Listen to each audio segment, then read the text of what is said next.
kinakabahan ako. Naiisip ko na parang katapusan ko na, hindi. Ang pinupuhunan namin ito, pagod at pawis. Kung wala kang tiyaga, gutom ka.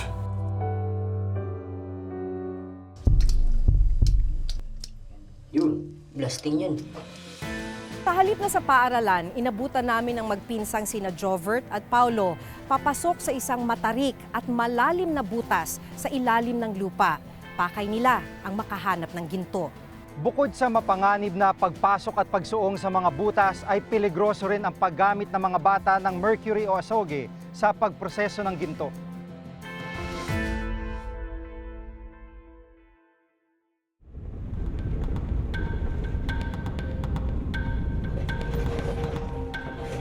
Matagal ng kabuhayan ng pagmimina ng ginto dito sa bayan ng Aroroy, Masbate.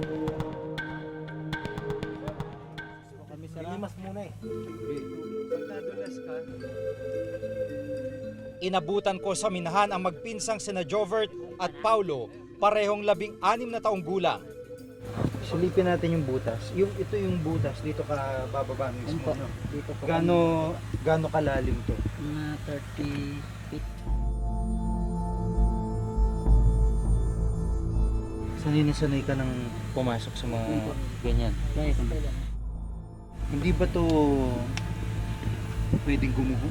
Hindi po kasi halata naman na matigas na lupa. Si Jovert ang unang pumasok sa mga hinukay nilang butas o tunnel.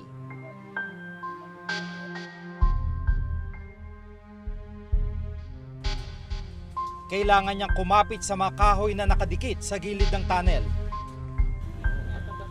Madulas sa mga kahoy pababa sa butas, isang maling tapak, maaring mahulog si Jovert.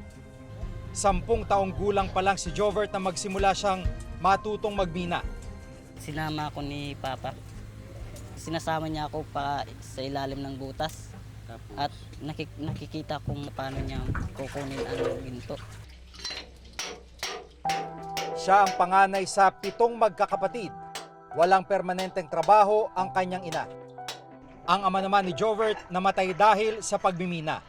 2 taon na nakakaraan nang gumuho ang pinasukang butas si Jovert at ng kanyang ama.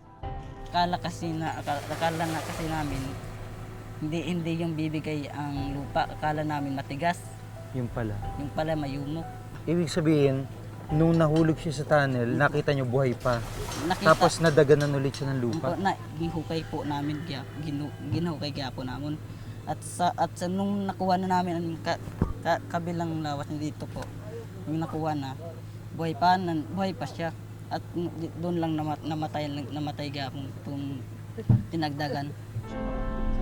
Pero sa halip na magdulot ng takot ang insidenteng ito kay Jovert, ito pa raw ang nagtulak sa kanya para lalong magtiyaga sa paghahanap ng ginto sa ilalim ng lupa. Kahit namatay ang tatay mo ngayon, pumapasok ka pa sa tunnel. Bakit mo sa mga butas? Bakit mo ginagawa? Kasi kailangan po kasi ako lang ang nag-ano sa aking kapatid. Kasi kung hindi naman ako magagalaw, baka maano kami sa gutom. Madilim sa ilalim ng butas. Gamit lang ang isang ilaw na nagsisilbi niyang gabay para mahanap ang tinatawag niyang linyada. Linyada ang tawag nila sa parte ng lupa kung saan makukuha ang ginto.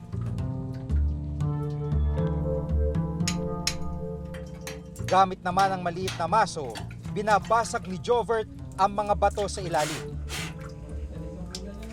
Wala talaga. Wala. Pagkatapos ng halos 1 oras, inangat na ang isang timbang linyada na naipon ni Jovert. Hila! Whoop! Dahan-dahan! Ito na ba yun? Ito po yan. Ito yung ipaprocess. Ito na po yung production. Linyada. Yun yung linyada. Anong gagawin dito? Anong gagawin? Ilalagay na sa radmill para para maging parang buhangin.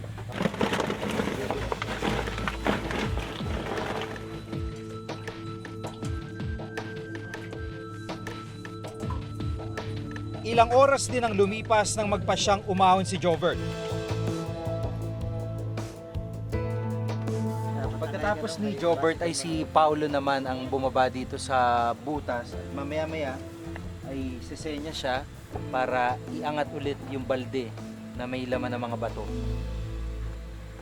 Kagaya ng pinsang si Jovert, 10 taong gulang pa lamang si Paulo nang matutong magmina.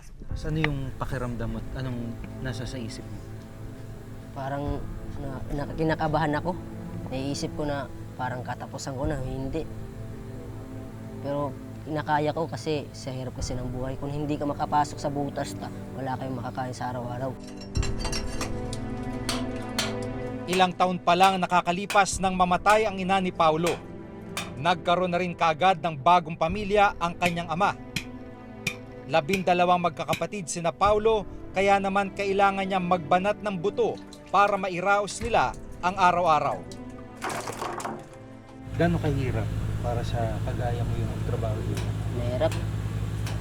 Ang pinupuhunan namin ito, pagod at pawis. Kung wala kang tiyaga, gutom ka. Bukod sa perang tulong na pantustos sa kanilang tahanan, nag-iipon din siya para mayroong pambaon sa eskwela. Grade 8 ngayon si Paulo.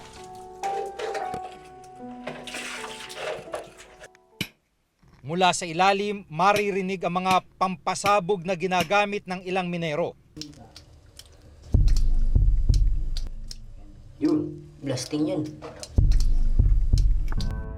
Habang nagmimina mga bata, bumuhos ang malakas na ulan. Pero hindi itong nagpatigil sa paghahanap nila ng linyada. Matapos ang mahigit 6 na oras na pagmimina, umahon na si Paulo.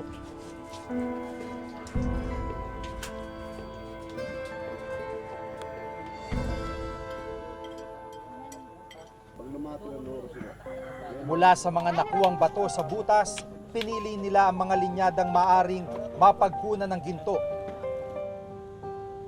Mula sa minahan, kailangan nilang ibaba sa bundok ang sako ng linyada para durugin bago maihiwalay ang ginto. Mabigat ang sako para sa mga bata, dagdag pang hirap sa pagbaba ng bundok, dulot ng madulas na daan. Dahil walang sariling ball mill, kailangan pa nilang pumunta sa kabilang barangay para ipadurog ang mga bato. Wala silang anumang proteksyon habang hinahalo at hinahawakan ang mercury. Itinuturing na nakalalasong kemikal o toxic metal ang asoge.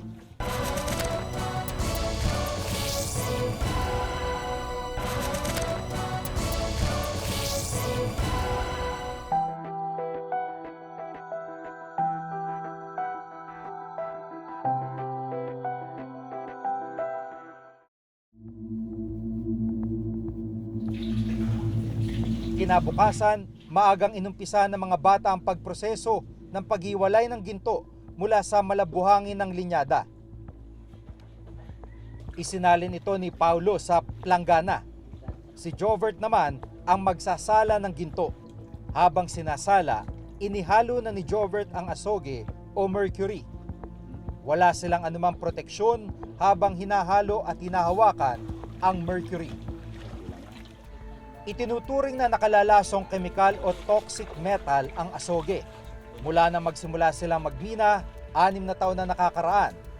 Bahagi na ng proseso ni na Jovert ang paggamit ng asoge. Dito raw kasi sumasama ang mga gold dust na mula sa linyada.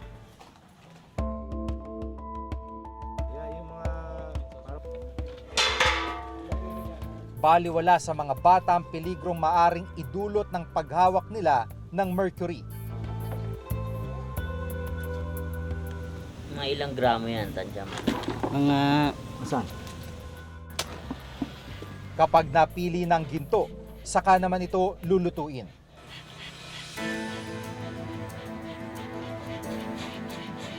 Sa bisa ng Executive Order No. 79 ni Pangulong Noynoy Aquino noong taong 2012 ay mahigpit na ipinagbabawal ang paggamit ng mercury o asoge sa mga minahan, partikular sa small-scale mining. Pero tila hindi nito napigilan ang paggamit ng mga minero. Katunayan, ayon sa grupong Ban Toxics, isa lang ang Aroroy Masbate sa mga lugar sa bansa na gumagamit pa rin ng mercury sa pagmimina o small-scale mining. Ang mercury galing Maynila yan. Hindi ito gawa sa Maaroroy. Kahit yung dinamita galing Manila yan. Kung paano napunta rito, hindi ko alam.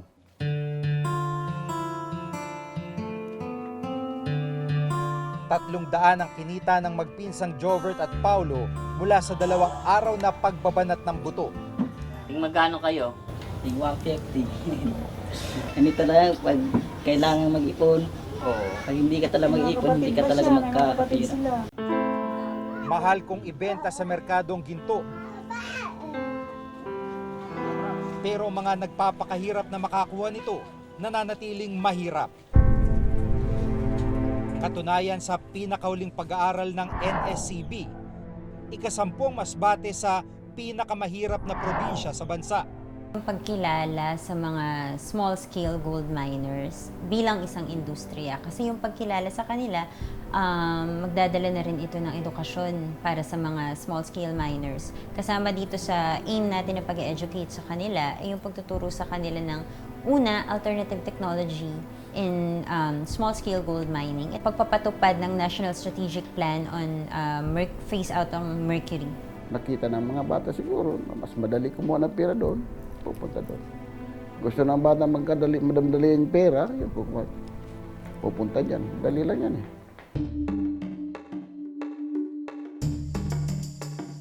Upang matiyak kung gaano kataas ang level ng asoge sa katawan ni na Jovert at Paulo, nagpasya kaming kunan sila ng mga hair sample upang maipasuri sa mga espesyalista.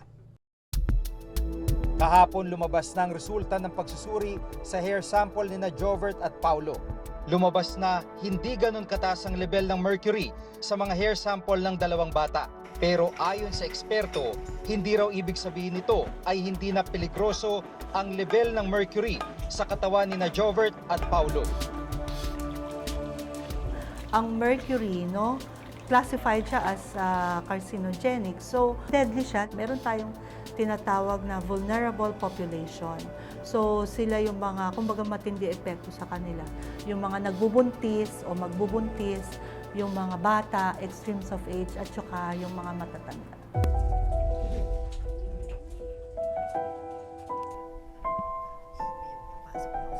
Ilang beses nang napatunay na delikado mercury sa katawan ng tao. Kung hindi mapipigilan ang mga kabataan gaya ni na Jovert at Paulo sa mapanganib na hanap buhay gaya ng pagmimina, tila hinahayaan na ring masira ang kanilang kinabukasan.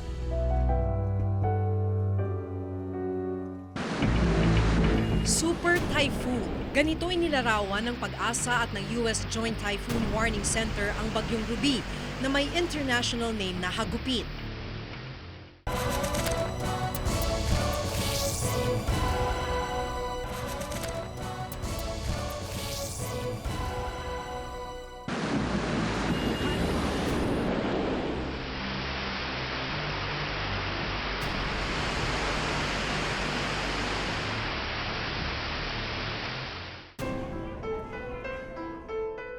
Bago pa man humagupit ang Super Typhoon Ruby, umabot na sa mahigit 1 milyong individual ang dinala sa mga evacuation center. Hindi madaling gawin, pero ito ang pinakamabisang paraan para hindi na maulit ang nangyari nang manalasa ang Bagyong Yolanda. Super Typhoon. Ganito inilarawan ng Pag-asa at ng US Joint Typhoon Warning Center ang Bagyong Ruby na may international name na Hagupit. I will not be very patient with excuses after this event. Kine-clear sa inyo yung mga priorities. Failure on the priorities is kinda unforgivable. Ganap na 9:15 ng gabi nitong Sabado unang naglandfall o tumama na sa kalupaan ang bagyo sa Dolores, Eastern Samar.